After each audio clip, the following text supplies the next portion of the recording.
Welcome. आज आपण पाहणार आहोत इलेक्ट्रिकल सर्किट अँड नेटवर्क याचा जो काय पार्ट आपण पाहिलेला तर तो आपण रिपीट करणार आहे मराठीमध्ये.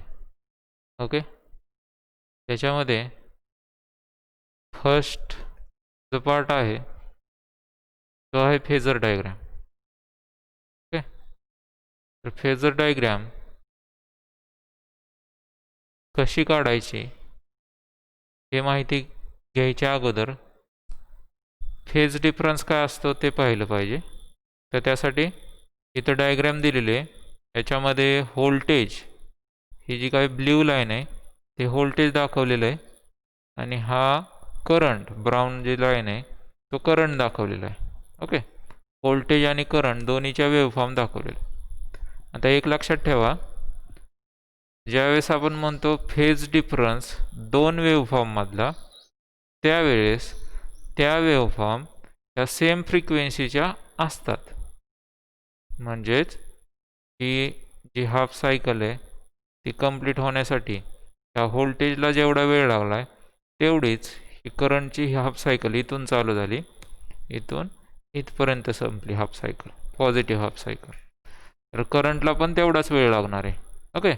म्हणजे ह्याचा टाईम पिरियड आपण म्हणू शकतो. एक सायकल कंप्लीट होण्यासाठी लागणारा वेळ म्हणजे टाईम पिरियड असतो. तो वेळ दोन्हीला पण सेम लागतोय.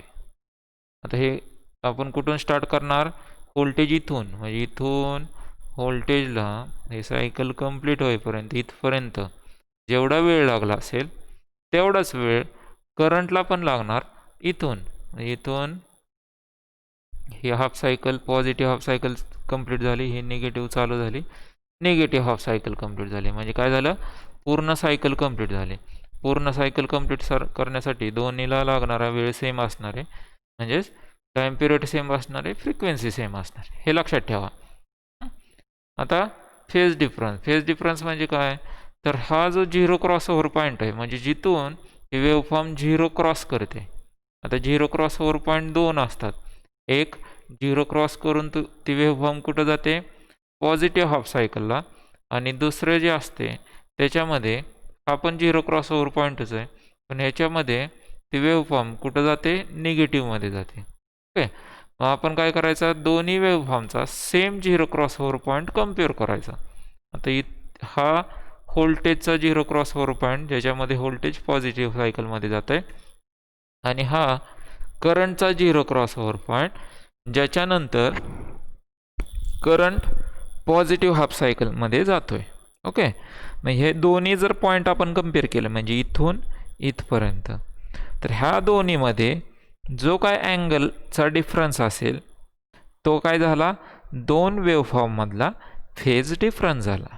दोन वेव्हफॉर्ममधला फेज डिफरन्स झाला. आता जर आपल्याला फेज डिफरन्स दाखवायचा असेल तर आपल्याला हे वेव्हफॉर्म काढावे लागेल आणि असा फेज डिफरन्स दाखवलं. हे असं वेव्हफॉर्म काढणं, फेज डिफरन्स काढणं थोडं अवघड जातं. म्हणून सोप्या पद्धतीने ते दाखवण्यासाठी फेजर डायग्राम वापरतात. आता ह्याच्यामध्ये पण इक्वेशन आपण लिहितो. तर हे जे आहे तो हे व्होल्टेजचं इक्वेशन आहे. आता व्ही ऑफ टी म्हणजे टी म्हणजे टाईम, ज्या काही टाईमचा असेल, म्हणजे आपल्याला समजा 1 सेकंदाने व्होल्टेज काय आहे ते पाहायचं असेल तर ह्या टी किती येणार? 1 येणार. ओके. म्हणजे त्या इन्स्टंट, तो टाईम इन्स्टंट जो काय असेल ते, म्हणजे ह्याला काय म्हणतात? इन्स्टंटेनियस व्होल्टेज, त्या इन्स्टंटचं व्होल्टेज. ओके. नंतर काय? V M. व्ही एम म्हणजे मॅक्झिमम. आता मॅक्झिमम कुठं असणार आहे? इथं असणार आहे. इथं आपल्याला व्होल्टेज काय मिळतं आहे? मॅक्झिमम मिळतं आहे. इथं दाखवलं आहे बघा, व्ही एम. ओके. या सायकलमध्ये काय होतं? व्होल्टेज वाढत वाढत वाढत जातं आहे. इथं काय होतं? मॅक्झिमम होतं आणि परत ते रिटर्न कुठे येते? झिरोकडं. झिरोकडून निगेटिव्हमध्ये वाढत जातं आहे आणि निगेटिव्ह मॅक्झिमम व्हॅल्यूला जाऊन ते परत कुठं येतं आहे? तर झिरोकडे येतं आहे. ओके. मग ही जी मॅक्झिमम व्हॅल्यू असेल ती काय झाली? व्ही एम झाली into sine omega T. Okay. आता हा साईन कशासाठी वापरलं आहे? कारण ह्या जो वेव्ह आहे ह्याला काय म्हणतो आपण? साईन वेव्ह किंवा सायडल वेव्ह म्हणतात. ह्याचा ही साईन वेव्ह आहे म्हणून इथं काय वापरलं आहे आपण? साईन ऑफ काय वापरलं आहे नंतर? Omega T. आता हे काय असतं ओमेगा टी? तर हे अँग्युलर फ्रिक्वेन्सी झाली ओमेगा. तर त्याचा फॉर्म्युला काय 2πf 2 इंटू पाय, इथं जसं असेल 2 इंटू पाय इंटू म्हणजे मल्टिप्लाय बाय फ्रिक्वेन्सी, ह्या वेव्हफॉर्मची जी काही फ्रिक्वेन्सी असेल ती. ओके, 2πf इंटू टी म्हणजे परत हे जो काही इन्स्टंट असेल तो म्हणजे टाईम जो असेल तो इन्स्टंटचा तो टी आला. ओके, तसंच करंटचं पण इक्वेशन लिहिलं आहे बघा. करंटचं पण काय इन्स्टंटेनियस व्होल्टेज आहे म्हणून आय ऑफ टी घेतला आहे. नंतर maximum current multiply by sine of नंतर ओमेगा टी, जसा इथं होता तसाच. हे महत्त्वाचं आहे. मायनस काय लिहिलं आहे आपण बघा फाय. आता मायनस फाय का लिहिलं आहे तर ह्याच्यामध्ये वेव्हफॉर्ममध्ये लीडिंग आणि लॅगिंग वेव्हफॉर्म असतात. आता इथं जर बघितलं तर ही व्होल्टेज वेव्हफॉर्म एवढी कंप्लीट झाली त्यावेळेस ही करंटची वेव्हफॉर्म चालू झाली 0पासून. बरोबर का, हा जर आपण स्टार्टिंग पॉईंट कन्सिडर केला, ओके 0 क्रॉसओव्हर पॉईंट म्हणजे जर स्टार्टिंग पॉईंट कन्सिडर केला तर व्होल्टेज इथपर्यंत एवढं कंप्लीट झालं आहे त्यावेळेस करंट काय झाला स्टार्ट झाला. म्हणजे व्होल्टेजचा काही पार्ट कंप्लीट झाला त्यावेळेस करंट स्टार्ट झाला. म्हणजे व्होल्टेज काय आहे करंटच्या पुढं आहे. पुढं म्हणजेच त्याला काय म्हणतात लीडिंग म्हणतात, किंवा आपण काय म्हणू शकतो करंट व्होल्टेजच्या मागे. दोन्ही पद्धतीने म्हणू शकतो. करंट व्होल्टेजच्या मागे म्हणलं काय किंवा व्होल्टेज करंटच्या पुढे म्हणलं काय, दोन्हीचा अर्थ सेमच होतो. ओके, म्हणजे व्होल्टेज काय आहे करंटला लीडिंग आहे आपण म्हणतो, आणि पाठीमागं म्हणजेच लॅग, किंवा काय म्हणू शकतो आपण करंट हा लॅग आहे व्होल्टेजला किती डिग्रीनी 30 डिग्रीनी. आता आपण हा रेफरन्स घेतला आहे म्हणजे व्होल्टेज रेफरन्सला घेतला आहे. इथून व्होल्टेज 0पासून स्टार्ट दाखवलं ना ह्या ॲक्सिसपासून, म्हणजे व्होल्टेज रेफरन्सला घेतला आहे. व्होल्टेजपासून जर बघितलं तर करंट काय माग आहे कितीनी 30 डिग्रीनी किंवा फाय ह्या एवढ्या अँगलनी करंट माग आहे. म्हणजे करंट काय झाला लॅग झाला.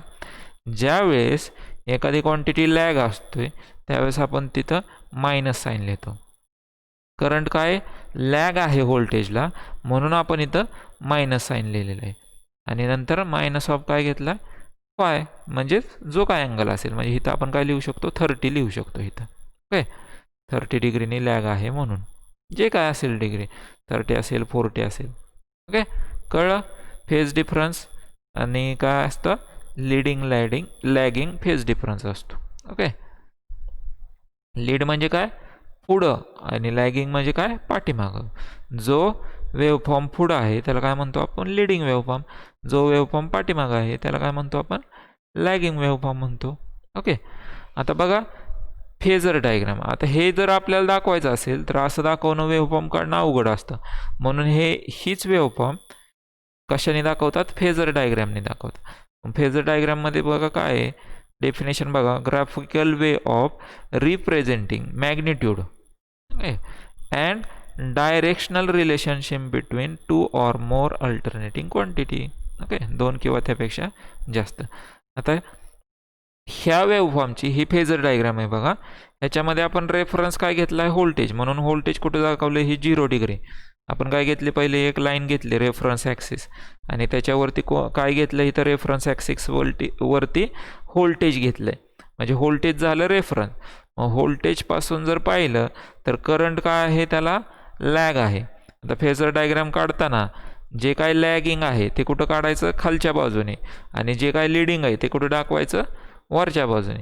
म्हणजे जर आता करंट जर लीड झाला असता तर आपण करंट कुठं दाखवला असता इथं वरच्या डायरेक्शनने दाखवला असता जेवढ्या अँगलने आहे. पण करंट काय झाला आहे लॅग झाला आहे. लॅग झाल्यामुळं कुठं दाखवतो आपण तो ह्या रेफरन्स ॲक्सिसच्या खालच्या डायरेक्शन, म्हणजे या डायरेक्शनने जायचं जेवढा अँगल असेल तेवढा. आता कितीचा आहे 30, म्हणून इथे अँगल 30चा घेतला आहे आणि हे करंट दाखवलेलं आहे. याच्यामध्ये पण हे जे काय लाईन दाखवली म्हणजे हा जो ब्ल्यू लाईन दाखवली त्याचं डिस्टन्स हे कशावरती डिपेंड असतं मॅग्निट्यूडवरती. आपण म्हणले ना काय दाखवतो आपण मॅग्निट्यूड आणि डायरेक्शन दाखवतो, डायरेक्शनल रिलेशन म्हणजे त्याच्यामधला फेज डिफरन्स थोडक्यात. ओके, आता मॅग्निट्यूड म्हणजेच ह्याची जी काय लेंथ असेल ती, म्हणजे समजा ही मॅग्निट्यूड आहे 10 व्होल्ट, आपण स्केल काय घेतलं 1 centimetre is equal to 1 volt, म्हणजे हा कितीचा काढावं लागेल आपल्याला 10 सेंटीमीटरची ही लाईन अशी ओढावं लागेल आपल्याला. ओके, नंतर 30 डिग्री लॅग आहे म्हणून आपण खाली घेतलं आणि ही जी काय लाईन आहे ती काय दाखवते, करंट दाखवते. मग करंटचं सेम असणार आहे. समजा हा करंट आहे 5 ॲम्पियर आणि आपण काय घेतलं आहे 1 centimetre is equal to 1 ampere. तर आपल्याला हे किती घ्यावं लागेल, ह्याची लेंथ 5 सेंटीमीटर घ्यावी लागेल. अशी हे फेजर डायग्राम काढतात. हे याची फेजर डायग्राम आहे. आता हे काय आहे, तर हे पण सेम आहे, पण फक्त एकच चेंज केला. इथं रेफरन्स ॲक्सिसवर काय घेतलं आहे बघा, आपण व्होल्टेज घेतलं आहे आणि इथं रेफरन्स ॲक्सिसवर काय घेतलं आहे, करंट घेतलं आहे. ज्या वेळेस आपण करंट रेफरन्स ॲक्सिस घेतो म्हणजे हा तुमचा 0 पॉईंट झाला, तर इथून जर बघितलं तर व्होल्टेज काय आहे, लीड झालेलं आहे. व्होल्टेज काय झालं आहे, लीड झालेलं आहे करंटला. किती डिग्रीनी, 90 डिग्रीनी. म्हणून आपण काय दाखवलं आहे बघा, व्होल्टेज लीड म्हणजे व्होल्टेज कुठं दाखवलं, वरती दाखवलं आणि हा कितीचा अँगल घेणार आहे, 5 म्हणजे इथं 30 डिग्री अँगल घेणार आणि व्होल्टेज वरती दाखवणार. ओके, आता हा लीड होतो आहे, व्होल्टेज काय झाला आहे, लीड झाला आहे म्हणून आपण व्होल्टेज काय दाखवला आहे, 30 डिग्रीने लीड झालेलं दाखवलं आहे. ओके, लीडिंग लॅगिंग लक्षात ठेवा. लीडिंग म्हणजे काय, लॅगिंग म्हणजे काय, आपण दोन्ही पद्धतीने दाखवू शकतो. म्हणजे जसं आपण समजा रेसला लावली ए आणि बीची, ए पुढं गेला आहे मग आपण काय म्हणू शकतो, ए बीच्या पुढे असं म्हणू शकतो किंवा बी एच्या मागं आहे असं पण म्हणू शकतो. दोन्ही पद्धतीने म्हणू शकतो. तसंच इथं आहे, इथं आपण बघा इथं काय म्हणतोय की करंट लॅग्स व्होल्टेज म्हणतोय. करंट लॅग्स व्होल्टेज म्हणजे करंट व्होल्टेजच्या मागं आहे म्हणतोय आणि इथं काय दाखवलं आहे, व्होल्टेज लीड्स करंट म्हणजे काय म्हणतोय आपण, व्होल्टेज करंटच्या पुढे आहे असं म्हणतोय. ओके, दोन्ही पद्धतीने आपण म्हणू शकतो, हे लक्षात ठेवा. हे इक्वेशन तुम्हाला एक्झाममध्ये विचारू शकतात इक्वेशन.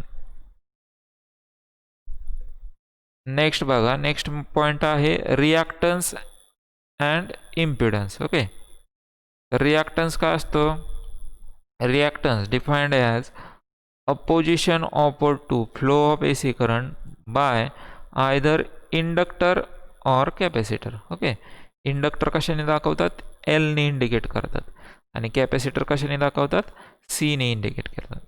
आता रिॲक्टन्स म्हणजे काय, opposition offered to the flow of AC current. AC करंटच्या फ्लोला जे काय अपोजिशन असेल त्याला काय म्हणतात, रिॲक्टन्स. पण ते कोणी केलेलं असायला पाहिजे, इंडक्टर किंवा कॅपॅसिटरने. ओके, कोणी केलेलं असायला पाहिजे, इंडक्टर किंवा कॅपॅसिटरने. तेच जर फक्त रेजिस्टरने केलं असेल तर त्याला काय म्हणतो आपण, रेजिस्टन्स म्हणतो. जसं रेजिस्टरने जर करंटच्या फ्लोला अपोज केलं तर त्याला रेजिस्टन्स म्हणतो. तसंच रिॲक्टन्स म्हणजे काय, इंडक्टर किंवा कॅपॅसिटरने किंवा दोन्हीने मिळून, इंडक्टर किंवा कॅपॅसिटरने जर त्याला काय केलं असेल, अपोज केला असेल, इंडक्टरने किंवा कॅपॅसिटरने जर अपोज केला असेल तर त्याला काय म्हणतोय आपण, रिॲक्टन्स म्हणतोय. ओके, रिॲक्टन्सचे 2 टाईप पडतात. इंडक्टरमुळं जो काय तयार झाला आहे त्याला काय म्हणतात, इंडक्टिव्ह रिॲक्टन्स. आणि रिॲक्टन्स दाखवतात कशाने, कॅपिटल एक्सने. आणि आता हा इंडक्टिव्ह रिॲक्टन्स आहे म्हणून काय दाखवला आहे, एक्स ऑफ एल. ओके, नंतर सेकंड बघा, कॅपॅसिटिव्ह रिॲक्टन्स. आता कॅपॅसिटिव्ह रिॲक्टन्स एक्सने दाखवला आणि काय घेतला इथं, सी घेतला आहे, कॅपॅसिटरचा सी दाखवलेला. ओके, कॅपॅसिटिव्ह रिॲक्टन्स इंडक्टरने जो केला आहे अपोज त्याला इंडक्टिव्ह रिॲक्टन्स, कॅपॅसिटरने जो काय अपोज केला आहे त्याला कॅपॅसिटिव्ह रिॲक्टन्स असं म्हणतात. मग बघा, इंडक्टिव्ह रिॲक्टन्सची definition, inductive reactance X of L is defined as opposition offered to the flow of AC current by inductor. Okay, कोणी अपोज केलं पाहिजे, फक्त इंडक्टरने, त्यावेळेस त्याला काय म्हणतो आपण, इंडक्टिव्ह रिॲक्टन्स. तो कशाने इंडिकेट करतो, एक्स एलने. ओके, ह्याचं युनिट काय आहे, ओहम. जसं रेजिस्टन्सचं युनिट ओहम आहे तसंच रिॲक्टन्सचं पण युनिट काय आहे, ओहमच आहे. नंतर हा फॉर्म्युला बघा, हा महत्त्वाचा फॉर्म्युला आहे, पुढं आपल्याला बऱ्याच वेळा हा वापरायचा आहे. एक्स ऑफ एल म्हणजे inductive reactance is equal to 2πfL. Okay, 2 × πfL किंवा 2πf म्हणजेच त्याला काय म्हणतात, ओमेगा. 2πf हा कशाने दाखवतात, ओमेगाने पण दाखवतात एल. आता ह्याच्यामध्ये बघा महत्त्वाचं, ही जे फ्रिक्वेन्सी आपण चेंज करत गेलो, समजा एखादा इंडक्टर आहे, त्याचा इंडक्टन्स कॉन्स्टंट आहे, म्हणजे व्हेरिएबल नाही, चेंज नाही करू शकत, आणि तो जो सप्लाय दिला आहे त्याची जर फ्रिक्वेन्सी आपण चेंज केली तर जसजशी फ्रिक्वेन्सी वाढत जाईल तसा तसा कोण वाढत जाणार आहे, अपोजिशन म्हणजेच रिॲक्टन्स वाढत जाणार. म्हणजे ह्याच्यामध्ये हा कोणाला प्रोपोर्शनल आहे, फ्रिक्वेन्सीला डायरेक्टली प्रोपोर्शनल आहे. फ्रिक्वेन्सी कमी झाली की रिॲक्टन्स पण कमी होणार, फ्रिक्वेन्सी वाढली की रिॲक्टन्स पण काय होणार आहे, वाढणार आहे. इंडक्टिव्ह रिॲक्टन्स, इंडक्टिव्ह रिॲक्टन्स फ्रिक्वेन्सीला डायरेक्टली प्रोपोर्शनल आहे. फॉर्म्युला महत्त्वाचा काय आहे, formula X of L is equal to 2πfl. Okay. नंतर नेक्स्ट बघा, capacitive reactance. Okay, capacitive reactance म्हणजे काय आहे, opposition offered to the flow of AC current by capacitor.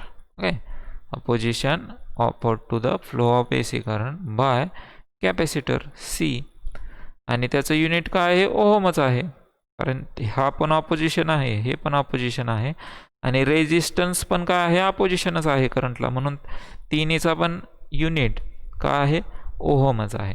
आता फॉर्म्युला बघा महत्त्वाचा, एक्स ऑफ C म्हणजे काय, capacitive reactance is equal to काय आहे, 1 divided by 2πfc, 1 divided by 2πfc. 2πf म्हणजेच आपण काय लिहू शकतो, ओमेगा, म्हणजे 1 डिवायडेड बाय ओमेगा C असं पण लिहिता येतं. आता ह्याच्यामध्ये जर आपण पाहिलं तर फ्रिक्वेन्सी आणि कॅपॅसिटिव्ह रिॲक्टन्स दोन्ही काय आहे, इनव्हर्सली प्रोपोर्शनल आहे. म्हणजे फ्रिक्वेन्सी जर वाढली, हा एफ जर वाढला तर हा एक्स ऑफ सी काय होणार आहे, कमी होणार आहे, आणि एफ जर कमी झाला, कारण हा डिवायडिंग आहे, एफ जर कमी झाला तर एक्स ऑफ सी म्हणजे कॅपॅसिटिव्ह रिॲक्टन्स काय होणार आहे, वाढणार आहे. म्हणजे कॅपॅसिटिव्ह रिॲक्टन्स फ्रिक्वेन्सीला इनव्हर्सली प्रोपोर्शनल आहे. कॅपॅसिटिव्ह रिॲक्टन्स फ्रिक्वेन्सीला इनव्हर्सली प्रोपोर्शनल आहे, आणि इंडक्टिव्ह रिॲक्टन्स फ्रिक्वेन्सीला डायरेक्टली प्रोपोर्शनल आहे. हे लक्षात ठेवा, फॉर्म्युला महत्त्वाचा आहे, आणि कोण इनव्हर्सली प्रोपोर्शनल आहे, कोण डायरेक्टली प्रोपोर्शनल आहे ते लक्षात ठेवलं पाहिजे. हे फॉर्म्युले आपल्याला नंतर वापरायचे. X of L is equal to 2πfl म्हणजे inductive reactance is equal to 2πf into L.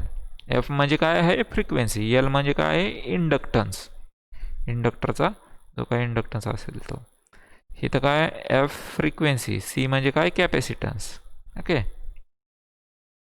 हे महत्त्वाच्या डेफिनेशन आहेत. नंतर बघा इम्पिडन्स. आता इम्पिडन्स कशाने दाखवतात, झेडने दाखवतात. आता इम्पिडन्स म्हणजे काय, net opposition oppose to the flow of AC current, म्हणजे इथं पण काय आहे, अपोजिशनच आहे, by combination of RL and C, म्हणजे ते काय असू शकतं, कॉम्बिनेशन असू शकतं, रेजिस्टर, इंडक्टर आणि कॅपॅसिटर.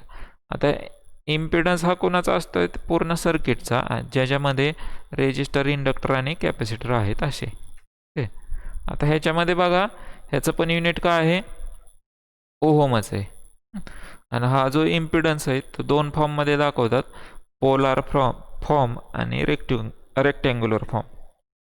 आता पोलार फॉर्ममध्ये कसं दाखवतात, तर Z is equal to mod of Z, म्हणजेच त्याचाच मॉड घेणार आपण, आणि अँगल ऑफ फाय म्हणजे काय, फेज डिफरन्स. हा काय दाखवतो आपण, फेज डिफरन्स किंवा फेज अँगल म्हणतो याला, व्होल्टेज आणि करंटमधला हा फेज अँगल असतो. किंवा तेच रेक्टँग्युलर फॉर्ममध्ये कसे दाखवतात, Z is equal to R म्हणजे त्याच्यामध्ये जो काय रेजिस्टन्स वापरला असेल तो, प्लस जे हा काय इमेजनरी कॉम्पोनंट आहे, जसं तुम्ही इमेजनरी कॉम्पोनंट आय वापरायचा तसंच हा जे आहे, इंटू एक्स. आता एक्स म्हणजे काय आहे, रिॲक्टन्स आहे, म्हणजे जर त्या सर्किटमध्ये फक्त इंडक्टर वापरला असेल तर इथं काय लिहू शकतो आपण, XL लिहू शकतो. जर त्याच्यामध्ये कॅपॅसिटर वापरला असेल तर इथं काय लिहू शकतो तुम्ही, फक्त XC लिहू शकता. पण जर दोन्ही असतील, इंडक्टर आणि कॅपॅसिटर, तर दोन्हीचा मिळून तुम्हाला पहिला काय काढावं लागेल, टोटल रिॲक्टन्स काढावं लागेल X, आणि नंतर त्याची व्हॅल्यू इथं टाकावं लागेल. ओके, तेच बघा मॉड ऑफ झेड म्हणजे आपण काय म्हणू शकतो, under root R square plus X square म्हणजे रेजिस्टन्सचा स्क्वेअर प्लस हा काय आहे रिॲक्टन्सचा स्क्वेअर.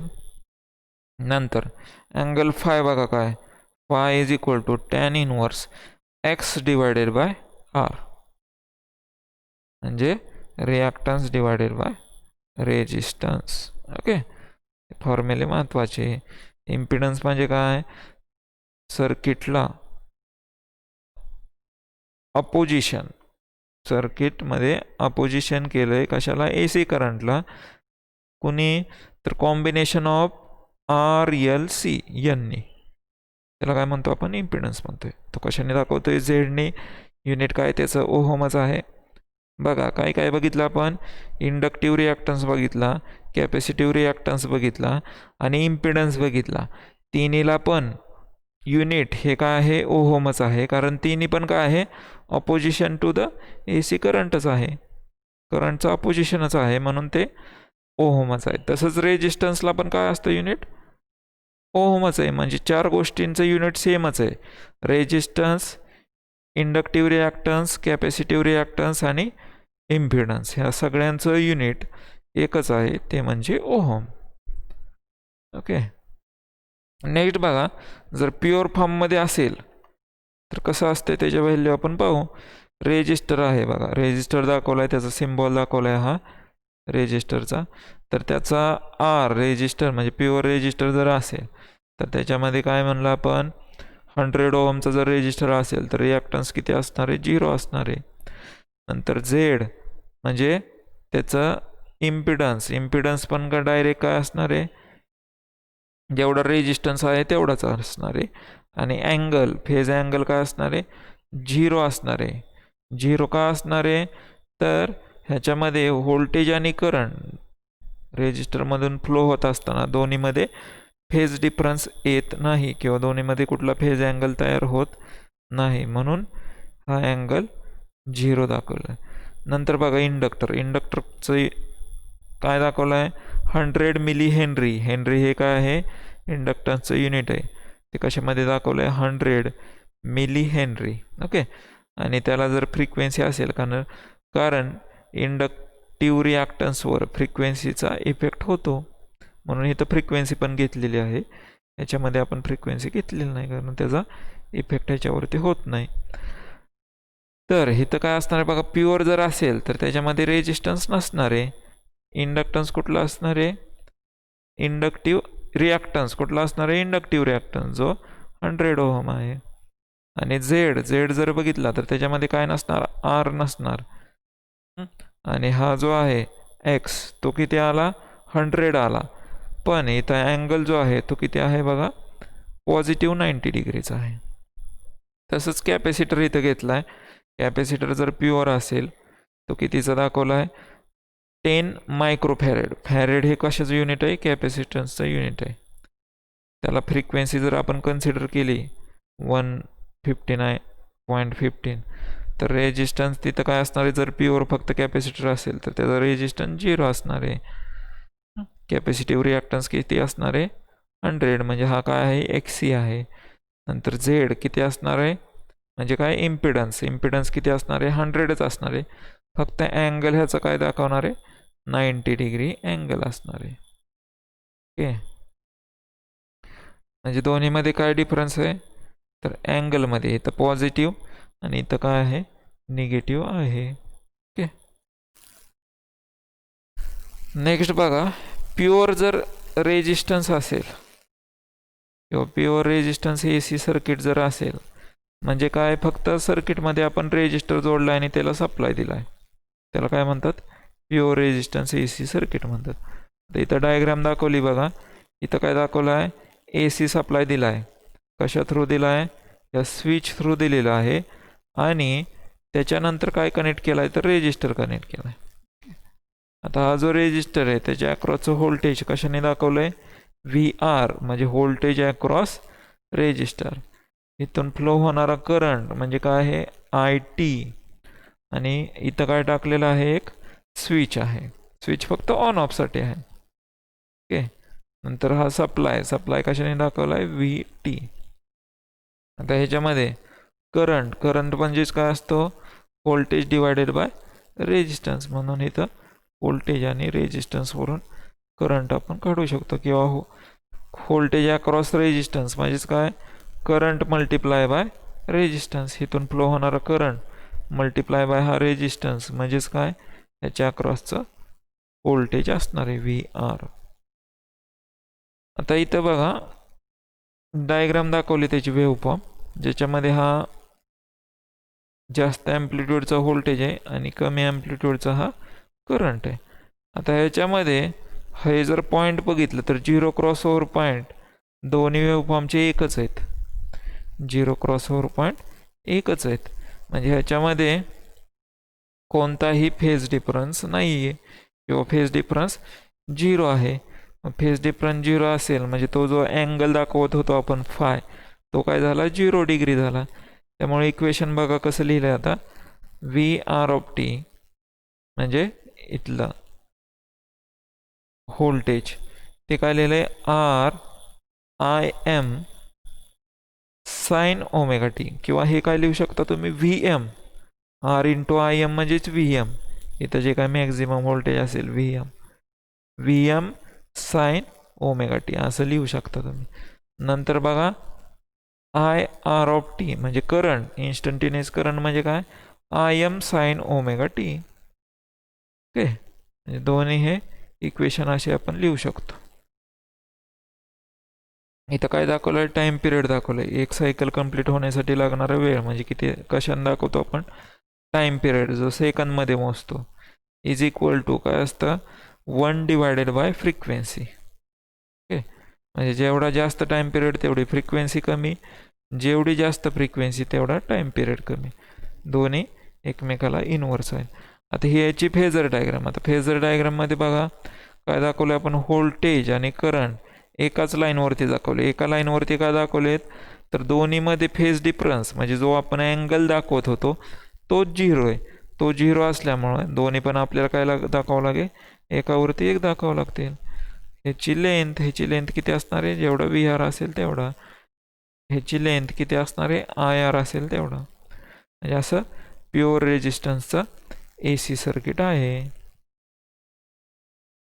नंतर नेक्स्ट बघा प्युअर कॅपॅसिटर, म्हणजे ज्याच्यामध्ये काय जोडलं आहे आपण, फक्त कॅपॅसिटर जोडला आहे आणि त्याला सप्लाय दिलेला आहे आणि ह्यामध्ये स्विच फक्त ऑन ऑफ करण्यासाठी, तर त्याला काय म्हणतात, pure capacitance A C circuit. Okay, आता ह्याच्यामध्ये बघा काय झालं आहे, इथून करंट फ्लो होतोय I C, capacitor through flow होणार करंट म्हणजे म्हणून आय सी म्हणलं आहे, कॅपॅसिटरच्या अक्रॉसचं व्होल्टेज म्हणून त्याला काय म्हणलं आहे, व्ही सी म्हणलं आहे. ओके, आता हे व्होल्टेज दाखवलं आहे बघा कॅपॅसिटरच्या अक्रॉसचं. आणि आता हा जो करंट आहे तो करंट बघा लीड झालेला दाखवला आहे, म्हणजे इथं जर बघितलं तर करंट एवढा कंप्लीट झाला आहे आणि त्यावेळेस व्होल्टेज चालू होतं आहे. ही करंटची वेव्हफॉर्म आहे. इथं जर पाहिलं आपण करंट एवढा कंप्लीट झाला आहे तर त्यावेळेस व्होल्टेज स्टार्ट झाला आहे. आता हा किती 90 डिग्री, हे जे आहे हे एक हाफ सायकल म्हणजे असते 180 डिग्री आणि त्याच्या हाफ जर बघितलं तर किती असते 90 डिग्री असते. म्हणजे करंट 90 डिग्री कंप्लीट झाला त्यावेळेस व्होल्टेज चालू झाला आहे. म्हणजे लीड कोण करतोय तर करंट लीड करतोय. किती डिग्रीने लीड करतोय 90 डिग्रीने.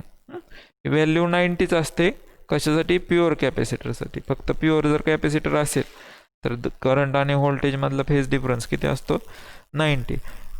आणि त्याच्यामध्ये पण करंट काय करतोय तर लीड करतोय, करंट लीड करतोय व्होल्टेजला 90 डिग्रीने. आता लीड केलंय करंटनी म्हणून इथं बघा काय दाखवलंय +90 डिग्री दाखवलंय. करंटनी लीड केल्यामुळं इथं काय दाखवलेलं आहे +90 डिग्री दाखवलेलं आहे.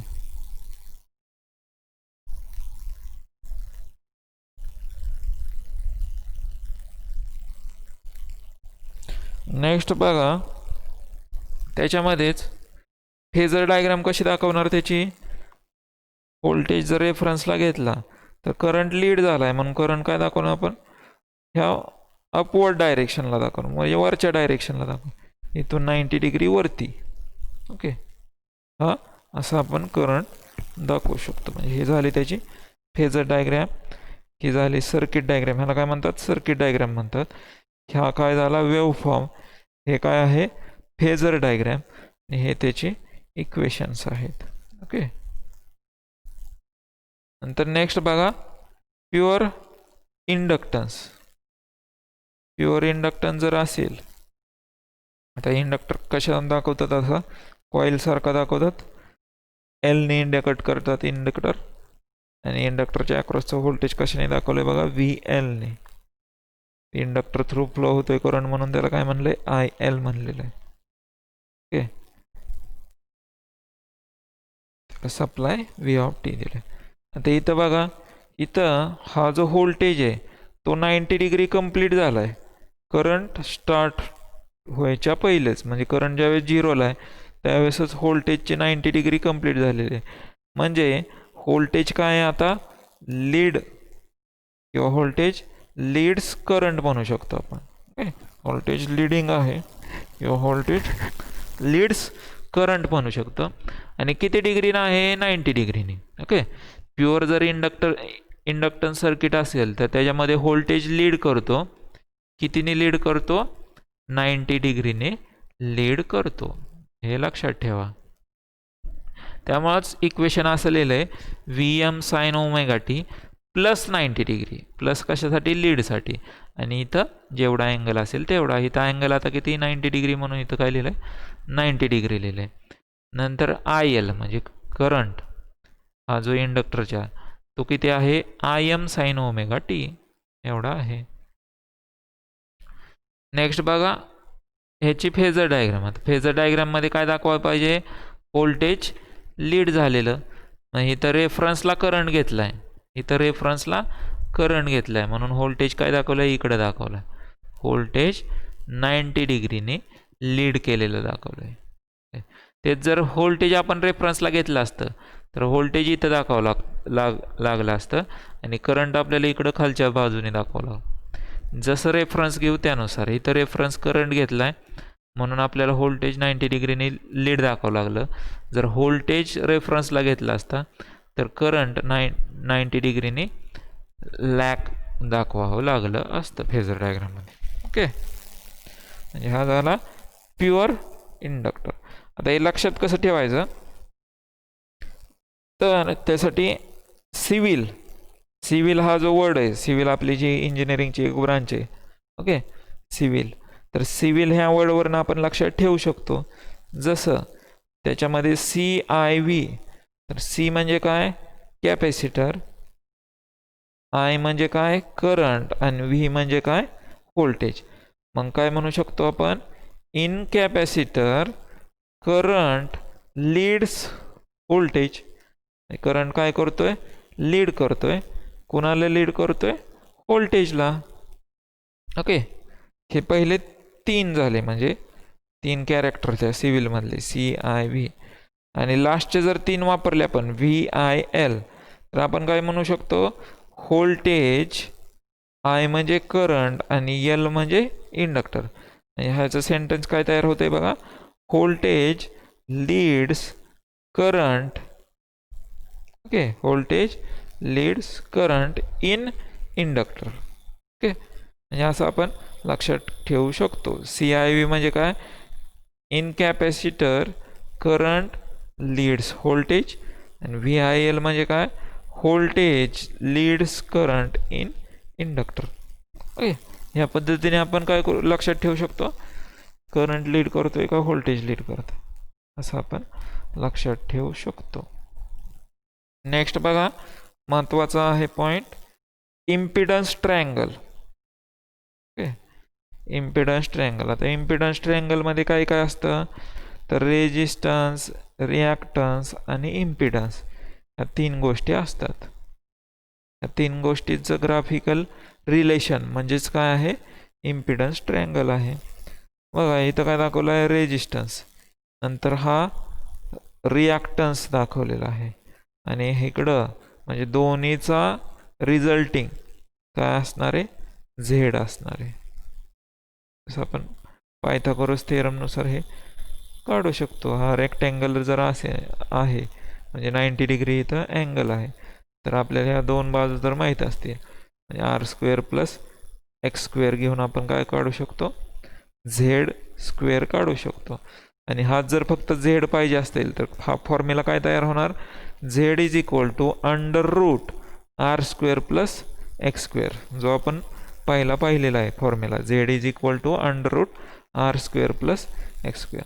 आता इथं लक्षात घ्या, हा जो रिॲक्टन्स आहे आता हा वरती दाखवलेला आहे, वरती जर दाखवलेला असेल तर हा कोणाचा आहे, इंडक्टरचा आहे. आणि जर हा खालच्या डायरेक्शन दाखवला असेल तर कॅपॅसिटरचा.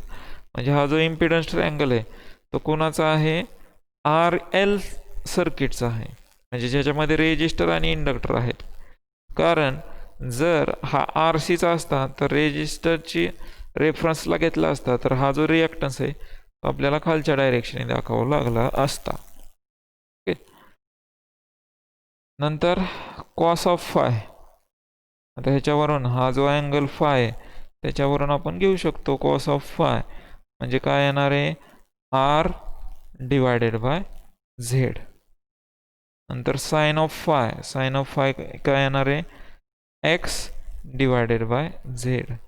नंतर टॅन ऑफ फाय काय असणार आहे, X divided by R. Okay, असं आपण लिहू शकतो. एक्स इज इक्वल, आणि त्याच्यावरूनच काय तयार होते बघा, X is equal to Z sine five.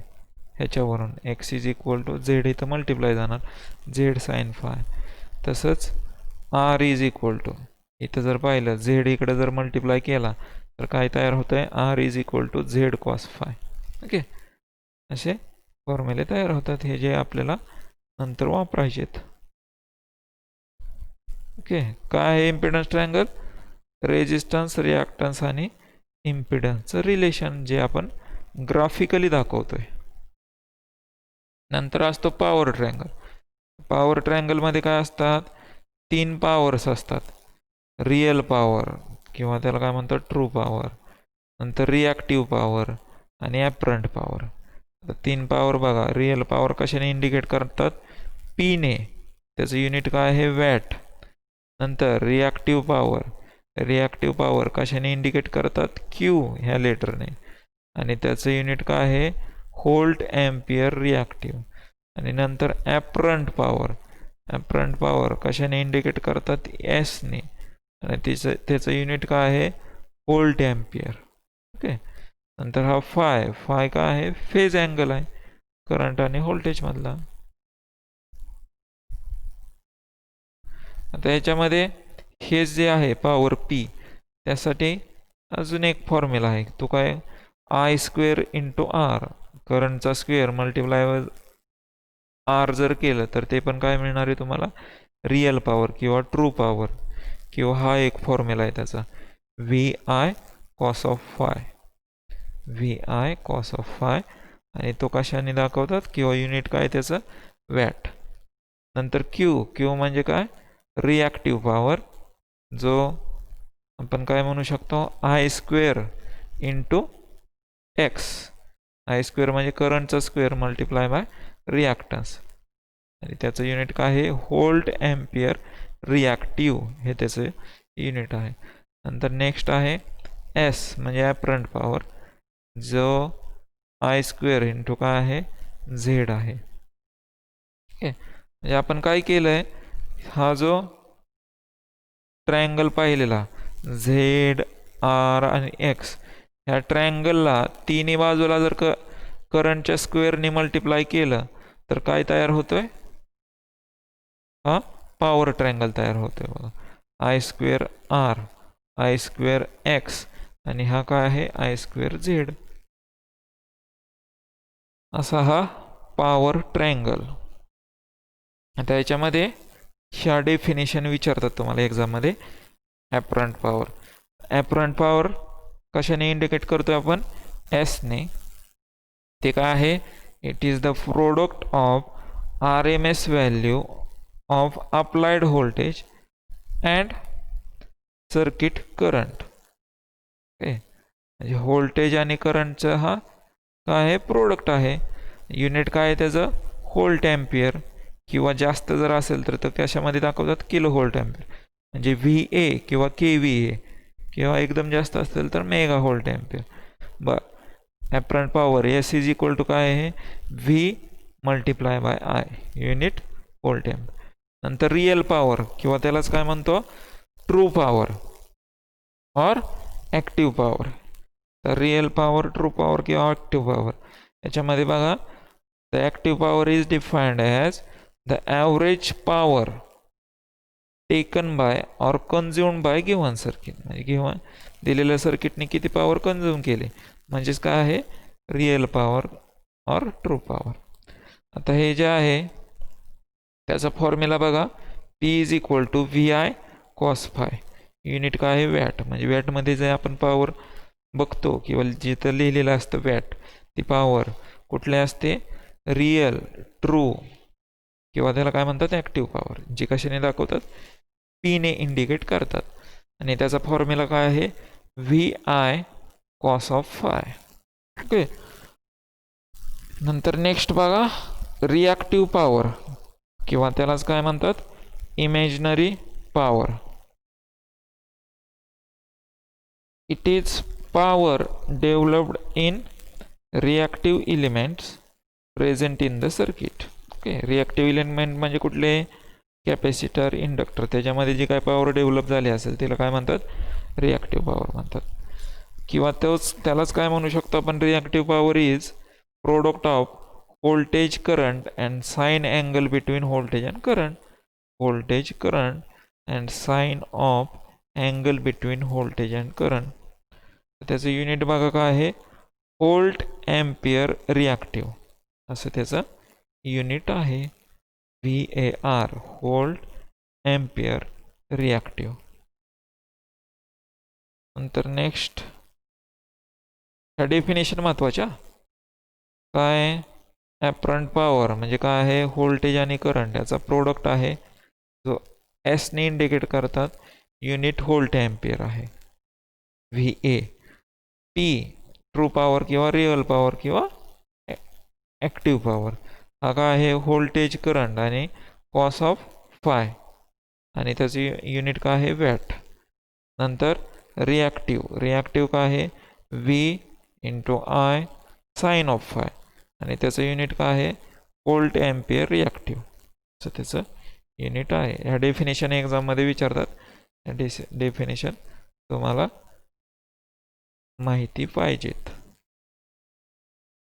नंतर बघा, नेक्स्ट आहे पॉवर फॅक्टर.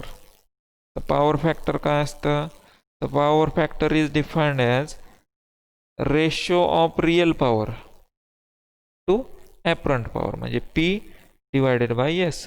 रिअल पॉवर जी आता आपण बघितली, real power, true power, active power आणि ॲपरंट पॉवर, ह्या दोन्हीचा जर रेशो घेतला तर तो काय असतो, पॉवर फॅक्टर असतो. तो कशामध्ये असू शकतो, डेसिमलमध्ये असू शकतो किंवा पर्सेंटेजमध्ये असू शकतो. पॉवर फॅक्टरचा फॉर्म्युला बघा, power factor P divided by S म्हणजे real power divided by apparent power. तर रिअल पॉवर म्हणजेच काय आहे, VI कॉस ऑफ फाय, आणि ॲपरंट पॉवर म्हणजेच काय आहे, VI. दोन्ही जर कॅन्सल झाले तर काय राहतंय, फक्त कॉस ऑफ फाय राहतोय. म्हणजे पॉवर फॅक्टर म्हणजेच काय आहे, कॉस ऑफ फाय. तर कॉस ऑफ फाय म्हणजे काय आहे, फेज अँगल. ओके. म्हणजे पॉवर फॅक्टर म्हणजे कॉस ऑफ काय असतो, फेज अँगल असतो, हे लक्षात ठेवा. आता ह्याच्यामध्ये कॉस ऑफ फाय, आता हा काय आहे, एक अँगल आहे. मग हा अँगल जर कमी असेल तर पॉवर फॅक्टर किती, आणि हा अँगल जर वाढवत गेलो तर पॉवर फॅक्टर किती, ते इथं दिलेलं आहे बघा. जर अँगल 0 असेल म्हणजे कॉस ऑफ 0 काय मिळतं आपल्याला, 1 मिळतं. तो जर आपण वाढवला अँगल, ओके, म्हणजे हा जर फाय फेज डिफरन्स किंवा फेज अँगल जर वाढत गेला, तो जर 15 झाला तर तो किती झाला, 0.96 झाला. नंतर इथं किती झाला, 0.86. 60 डिग्रीला तो किती झाला, 0.5 झाला. नंतर इथं किती झाला बघा, 0.25 झाला. इथं किती झाला, 90ला तो 0 झाला. म्हणजे बघा, जर आपण पॉवर काढत असो एखाद्या सर्किटची आणि त्याच्यामध्ये हा पॉवर फॅक्टरचा इम्पॅक्ट काय होतोय किंवा पॉवर फॅक्टरमध्ये मुळं काय फरक पडतोय ते जर बघितलं आपण, समजा इथे एक्झाम्पल घेतलं आपण, व्होल्टेज आहे आपल्याकडं 50 व्होल्ट, ओके 50 व्होल्ट, आणि करंट आहे 2 एम्पियर, ओके. म्हणजे 50 मल्टिप्लाय बाय 2 हे किती झालं, V इंटू आय 100 झालं, बरोबर. 100 मल्टिप्लाय बाय काय करतोय, cos of five. Cos of five म्हणजेच काय करतोय, कशाने मल्टिप्लाय करतोय आपण त्याला, पॉवर फॅक्टरने, बरोबर का. ॲक्टिव्ह पॉवर कशी काढतात, V into I into power factor, okay. आता हे तर आपलं 100 आलंय. मग आता हे 100 म्हणजे व्होल्टेज आणि करंट आपण चेंज नाही केलं, ते तसेच ठेवलंय. म्हणजे व्होल्टेज पण 50च ठेवणार आपण कायम, करंट पण 2 एम्पियर ठेवणार. आणि जर पॉवर फॅक्टर जर चेंज होत असेल तर बघा, ज्यावेळेस त्याच्यामधला फेज डिफरन्स 0 असेल त्यावेळेस हा काय असणार आहे, 1 असणार आहे. म्हणजे 1 मल्टिप्लाय बाय 100 म्हणजे आपल्याला काय मिळणार, पॉवर 100 वॅट मिळणार. तोच जर अँगल 60 असेल, म्हणजे कॉस ऑफ 60 घेतला, ओके, तर हे काय येणार आहे, हा V into I 100 multiply by 0.5 म्हणजे पॉवर किती झाली, 50च वॅट झाली. म्हणजे व्होल्टेज आणि करंट सेम असताना आपल्याला पॉवर किती मिळायला लागली, हाफच मिळायला लागली, अर्धीच पॉवर मिळायला लागली. हा इफेक्ट कोणाचा आहे, पॉवर फॅक्टरचा. नंतर कॉस ऑफ 90 जर झाला तर त्यावेळेस व्होल्टेज आणि करंट किती जरी असेल तरी आपल्याला ॲक्टिव्ह पॉवर किंवा ट्रू पॉवर किती मिळते, 0च मिळते. म्हणजे हा पॉवर फॅक्टरचा इफेक्ट. आता हा पॉवर फॅक्टर करेक्शन करतात. म्हणजे एखाद्या कंपनीमध्ये जर पॉवर फॅक्टर असा कमी कमी कमी होत गेला तर होतं काय, व्होल्टेज आणि करंट तेवढंच लागतं पण पॉवर कमी मिळते. त्या मशीनला किंवा त्या कंपनीला पॉवर काय मिळायला लागते, कमी मिळायला लागते. मग असं होऊ नये म्हणून काय करतात, पॉवर फॅक्टर करेक्शन करतात. म्हणजे पॉवर फॅक्टर जर कमी झाला असेल तर त्याला कॅपॅसिटर बँक जोडून तो पॉवर फॅक्टर परत 1च्या जवळपास न्यायचा प्रयत्न करतात, ओके. आयडियली किती पाहिजे, 1च पाहिजे, पण तो प्रॅक्टिकली 1 होत नाही, मग 1च्या जवळपास आणायचा त्याला प्रयत्न करतात, ओके. म्हणजे 1 जर ठेवला आपण पॉवर फॅक्टर तर आपले पॉवर मॅक्झिमम पॉवर आपल्याला मिळते. जसं इथं आपण एक्झाम्पल घेतलं आहे, 1 ज्यावेळेस हा पॉवर फॅक्टर असेल त्यावेळेस आपल्याला काय मिळणार आहे, 100 वॅट मिळणार आहे. आणि पॉवर फॅक्टर जर कमी कमी होत गेला तर आपल्याला मिळणारी पॉवर पण काय होत जाते, कमी कमी कमी होत जाते. हा पॉवर फॅक्टर इम्पॉर्टंट असतो, ओके.